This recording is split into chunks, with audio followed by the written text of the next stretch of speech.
बिस्मिल्लाहिर्रहमानिर्रहीम। अस्सलामु अलैकुम वरहमतुल्लाहि वबरकातुह। मोहतरम सामीन, सऊदी अरब में आए दिन पाकिस्तानियों की तरफ से कोई न कोई ऐसा नया काम सामने आता है जिससे यह खदशा जाहिर किया जाता है कि शायद अब पाकिस्तानियों पर उम्रा जाने की पाबंदी लगा दी जाए और हज के कोटे को भी महदूद किया जाए। पिछले दिनों में मैंने आप लोगों के साथ शेयर किया था कि सबसे ज्यादा तादाद में वहाँ पर जो गदागर है और भीख मांगने वाले हैं, रोजाना के हिसाब से 8-10 को गिरफ्तार किया जाता है और उनका ताल्लुक पाकिस्तान से है और बाकायदा एजेंसीज बनी हुई है और उसको वहाँ पर बेचते हैं, वहाँ पर उससे भीख मंगवाते हैं और फिर उसमें अपना अपना हिस्सा सारे लेते हैं। तो ये एक कारोबार बना हुआ है।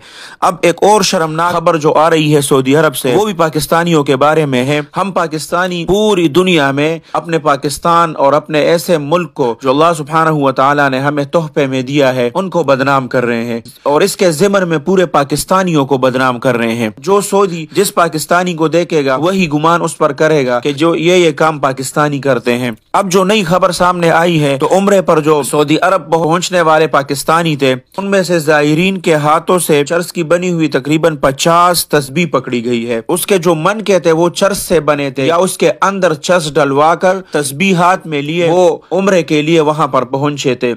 तो ये हमारे लिए बहुत ही शर्म की बात है। तमाम पाकिस्तानियों ने पाकिस्तान को हर प्लेटफॉर्म पर बहुत ज्यादा बदनाम किया है और खास तौर पर ऐसे मुकद्दस जगहों पर जहां पर आम पाकिस्तानी भी जाते हैं और वहां पर इबादत के लिए जाते हैं और वहां पर अल्लाह का घर है। अगर उन्होंने खुदा न खास्ता उम्रे वालों पर सख्त शराइत लागू कर दिए या उम्रे को बंद कर दिया तो फिर कौन पूछेगा? हमारे पाकिस्तानी हुकूमत में तो इतनी जान नहीं है कि वो उनसे पूछे कि आपने उम्रे पर क्यों पाबंदी लगा दी। इस वजह से हम आम लोगों को सोचना चाहिए जो ये कारोबार करते हैं, अल्लाह के वास्ते इस तरह का काम ना करें। ऐसा ना हो कि हज का कोटा भी महदूद किया जाए और उम्रे पर भी पाबंदी लगा दी जाए। अल्लाह सुब्हानहू व तआला ऐसे लोगों को हिदायत दे। अगर हिदायत नसीब में ना हो तो अल्लाह सुब्हानहू व तआला इनको इस दुनिया से उठाए, इसलिए कि ये हमारे मुसलमान और पाकिस्तानियों के बदनामी का सबब बन रहे हैं। अल्लाह सुब्हानहू व तआला हरमैन शरीफैन की हिफाजत फरमाए।